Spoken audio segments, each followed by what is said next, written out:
Bubur bucin udah jadi. Ini resep dari keluarga, ini yang ayam, ini yang sapi. Kalian harus coba ya. Lihat ke laut banyak ikan, cuaca panas bikin pengen nyebur. Lihat bosku sekalian, ada Kang Pilot jual bubur. Bosku, rasa syukur itu banyak bentuknya loh. Salah satunya dengan memanfaatkan keahlian yang kita punya untuk menjadi lahan cuan.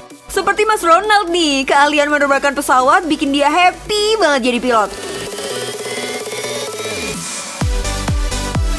Makanya Mas Ronald jadi tukang bubur. Loh, kok nggak nyambung? Kalau terbang itu memang menyenangkan sekali. Itu memang passion saya ya. Kalau jualan ini lebih ke seneng juga. Jadi dua-duanya seneng sih. Oh alah, ujung-ujungnya emang cuan, bos. Makanya saya job pilot ya jadi kang bubur. Kamu pikir saya mau terbang? Tidak bosku, kita cari cuan dulu. Iya bosku, adanya pandemi dan kebijakan pemerintah mulai dari PSBB sampai PPKM, hampir semua profesi dan sektor ekonomi terdampak. Tapi Mas Ronald gak kalah akal dong. Bagi dia cari cuan bisa dari segala sumber. Kuncinya jangan sia-siakan kemampuan yang kita miliki.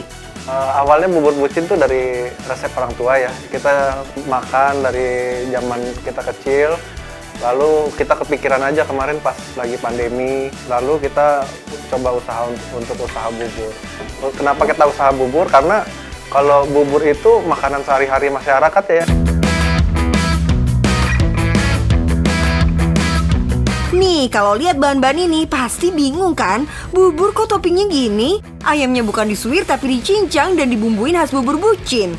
Udah gitu ada pilihan topping sapi cincang juga. Terus pembedanya lagi adalah crunchy ball. Siapa yang jadi nostalgia sama cemilan ini? Langsung deh kepikiran utak-atik resep bubur keluarga. Apa sih yang bikin Mas Ronald yakin dan pede sama resep ini? Tentu faktor diferensiasi yang kuat banget dari produknya. Ya udahlah, kita minta aja Kang Bubur. Aduh, bingung nih manggilnya, Bos. Kang Bubur Pilot aja deh. Please, masakin kita bubur bucinnya ya. Untuk bikin bubur kita harus kasih berasnya dulu yang pasti. Setelah kasih beras, yang pasti kita harus kasih air. Jadi cukup beras sama air aja nih mas. Lah cintanya mana? Katanya kan bubur bucin. Jadi penasaran ya bos, kenapa sih dikasih nama bubur bucin? Pertama awalnya ini kan bubur bucin, buburnya buatnya pakai cinta ya. Tapi alasan kenapa pakai nama ini adalah biar lain dari yang lain. Yang jelas sih jadi gampang diinget juga. Karena bagi Mas Ronald, nama sangat menentukan produk kita dikenal di pasaran. Kalau sudah dikenal, rasa juga harus mantap sedap, biar orang nagih. Dari toppingnya kita berbeda, dari rasanya juga berbeda, teksturnya juga berbeda, pokoknya semuanya berbeda. Ini bukan bubur seperti yang ada di pasaran gitu. Aduh, ditinggal ngobrol tahu-tahu udah mateng aja itu bubur Cin. Ngebul anget-anget spesial pakai telur. Bubur bucin udah jadi. Ini resep dari keluarga, ini yang ayam, ini yang sapi. Kalian harus coba ya. Pak, udah selesai belum? Kasihkan masak jadi lupa terbang. Ayo siap-siap nih mama bantu ya packingin. Ternyata Mas Ronald juga bucin sama sang istri ya bos. Nih salah satu kunci kelancaran usahanya karena disupport sama keluarga dan kompak dalam menjalankan bisnisnya.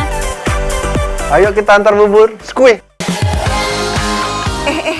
Ternyata itu bubur orderan bosku, bukan buat kita. Kece bener ya ngantar pesanan bubur pakai pesawat, gokil sih ini. Udah kan bos, lihat happy-happynya. Menjalani usaha nggak melulu soal cuan, merintisnya juga bikin pedih. Bubur ini dibanderol dengan harga 20 ribuan. Mungkin warga plus 62 ngerasa ini nihil bingit. Padahal bahan bakunya emang beda. Hiks. Awalnya kita jualan itu nggak ada yang beli di pinggir jalan. Kita coba, memang kita harus nggak boleh putus semangat ya. Di pinggir jalan nggak ada, kita tetap coba pakai jalur lain. Akhirnya ketemu. Gengsi nggak sih Mas Ronald? Udah keren-keren jadi pilot malah harus jual bubur dan sempet nggak laku lagi. Kalau untuk gengsi ya kita harus dibuang jauh-jauh dulu. Apalagi kan pertamanya jualan di pinggir jalan. Nah itu kita yang pertama harus buang gengsi agar kita bisa maju.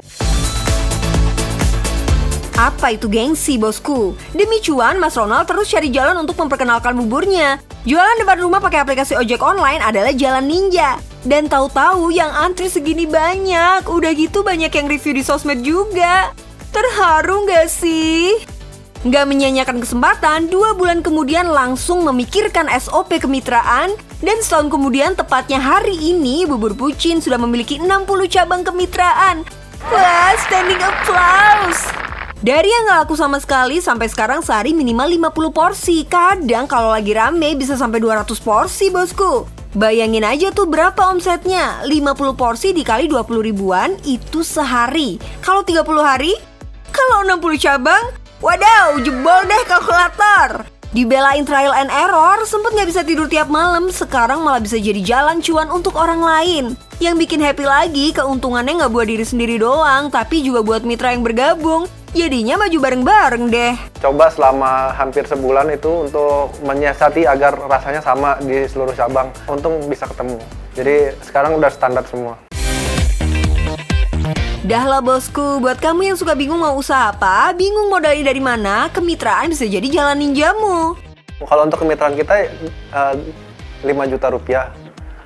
Tapi kalau masalah yang tadi itu orang mau jual apa enggak tapi nggak ada modal, nah itu kadang kembali kepada orangnya. Kadang dikasih modal pun kalau alasan terus ya nggak mulai-mulai ya nggak jalan juga gitu. Dikasih modalnya dia bakal bingung nyari bisnis apa kayak gitu. Nah, tapi itu masalahnya bosku. Kadang kalau ada modal juga, kalau ngejalaninnya ogah-ogahan susah juga mau maju. Nih tips tambahan. Harus berani melangkah dulu yang awal ya. Jadi kalau pengen bisnis tapi udah pertamanya nggak ragu, banyak alasan, nah itu susah. Jadi contohnya dikasih modal, dia bingung mau usaha apa. Nggak dikasih usaha apa, dia bingung cari modal, ya kayak gitu aja. Jadi intinya modal itu yang penting modal keinginan dulu. Hari ini baru gabung, besok mau 100 mangkok sehari nggak mungkin. Pasti ada dulu kayak minggu pertama ya pasti 10, minggu kedua 20 gitu, contoh ya. Dan juga harus konsisten. Kalau jualan makanan ini nggak bisa hari ini libur, besok masuk, besok buka, besok libur. Nah itu kan nggak mungkin. Itu namanya kan males ya. Nah kayak gitu ya, itu yang nggak bisa juga untuk maju gitu. Karena sejatinya hanya Bandung Bondowoso yang bisa bangun candi dalam semalam bosku. Itu pun nggak kelar. So nggak ada tuh namanya bisnis yang instan. Kalau misi banyak. Konsisten, berani melangkah, tanggung jawab. Dan yang penting, cuan bos. Cuan bosku.